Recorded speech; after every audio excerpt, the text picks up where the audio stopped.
Hai, balik lagi sama aku di edisi Citos, cerita mitos. Buat kalian, jangan coba-coba untuk nonton sendirian, apalagi buat yang jomblo. Tapi sebelum lanjut, jangan lupa like, comment, and subscribe.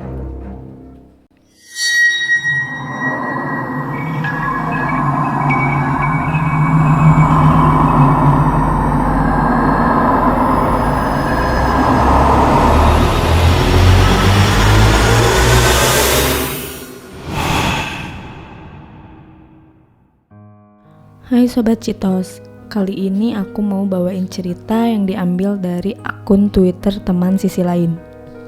Kisah perjalanan, Oma Londo Sragen. Perjalanan yang bisa dibilang dadakan ini membawa kami ke sebuah lokasi di Jawa Tengah. Sebuah kompleks perumahan Belanda yang lokasinya tidak lagi seperti dulu. Ide tentang perjalanan ini karena kami di malam sebelumnya sedang membahas tentang pabrik-pabrik gula yang ada di Pulau Jawa. Sehingga akhirnya kami menemukan informasi tentang lokasi ini. Pergi bersama 4 orang teman kami yang hobi dengan sejarah dan metafisika mengharuskan saya pras untuk mencari tahu tentang pabrik gula dan lokasi. Apakah ada hubungannya kompleks ini dengan pabrik gula?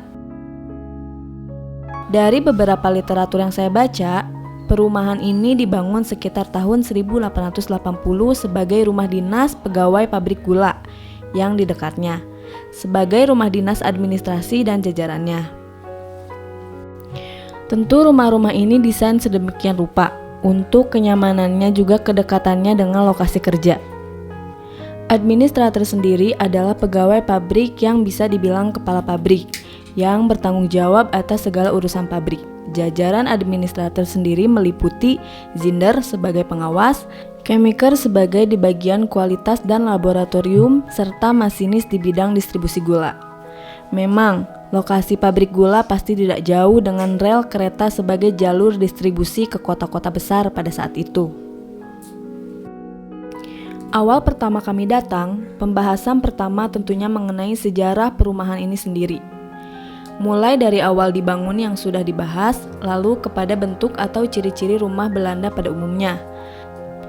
Dari fasad yang simetris, bentuk pintu dan plafon yang tinggi, elemen bukaan seperti jendela dan ventilasi, hingga ke bagian yang paling menarik bagi saya adalah Bisgebouw yang berfungsi sebagai area servis, yang dihubungkan dengan door lob menuju ke bangunan induk. Setibanya kami di sana, Bisgebouw adalah daerah yang langsung kami kunjungi. Gambaran yang saya dapatkan adalah ketenangan di rumah itu. Mungkin pertama, tanah yang luas dan banyaknya penghijauan di sekitar rumah. Dan memang, kondisi pemukiman yang dikhususkan sebagai tempat tinggal keluarga administrator. Tentunya kami membahas mengenai siapa yang ada di sana.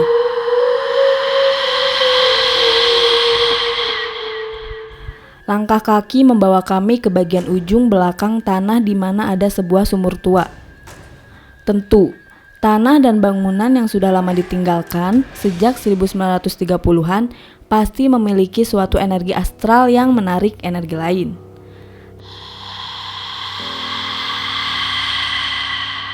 Tapi lucunya, kehadiran sosok-sosok yang sering kita temui seperti pocong dan teman-temannya sama sekali tidak merambah masuk ke dalam area perumahan tersebut.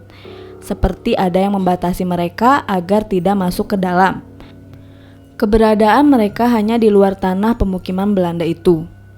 Kami ditemani 2 orang noni yang memperkenalkan diri Marji dan Anne.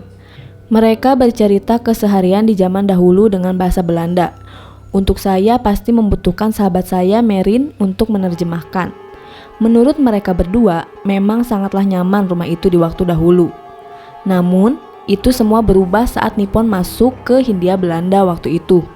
Suasana mencekam dirasakan mereka berdua. Energi yang cukup kuat saya rasakan saat secara tiba-tiba kami berpindah lokasi ke bagian lain sisi rumah. Tiba-tiba saya memanggil salah satu teman saya untuk saya ajak mencoba merasakan kondisi saat itu. Sekitar 10 menit kami mencoba berkomunikasi dengan lokasi itu, dan teman saya mendapati bahwa dia melihat sebuah sumur di depannya dengan warna cat putih dan rumput di sekitarnya tidak setinggi yang sekarang. Untuk mengkonfirmasi hal tersebut, kami mencoba menerabas rumput itu dan cukup kaget dengan menemukan sebuah sumur yang dilihat tadi. Aroma rumput basah pun terganti dengan anyir darah yang kami cium, menambah kuat cerita tentang kekejaman Nippon yang dulu pernah terjadi. Sumur itu adalah sumur tua yang dibuat untuk sumber air penghuni perumahan tersebut. Tapi itu berubah menjadi sebuah tempat pembuangan mayat beberapa orang Belanda atas kekejaman Nippon. Kami pun mengirimkan doa untuk beliau yang gugur di sekitar sumur itu.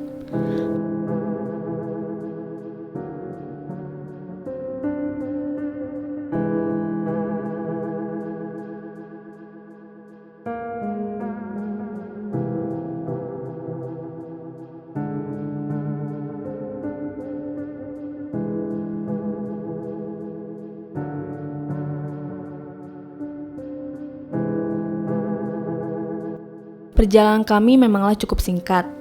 Kami mendapatkan beberapa pelajaran-pelajaran baru untuk kedepannya. Di antaranya adalah jangan jadikan tempat peninggalan menjadi tempat yang dianggap angker, bahkan untuk meminta sesuatu. Jadikanlah tempat tersebut sebagai tempat edukasi dan belajar.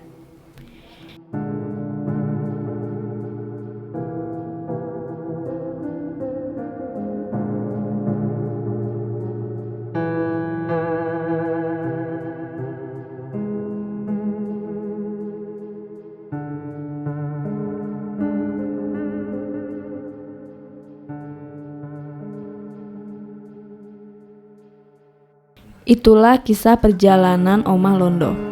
Jangan lupa untuk like, comment, and subscribe.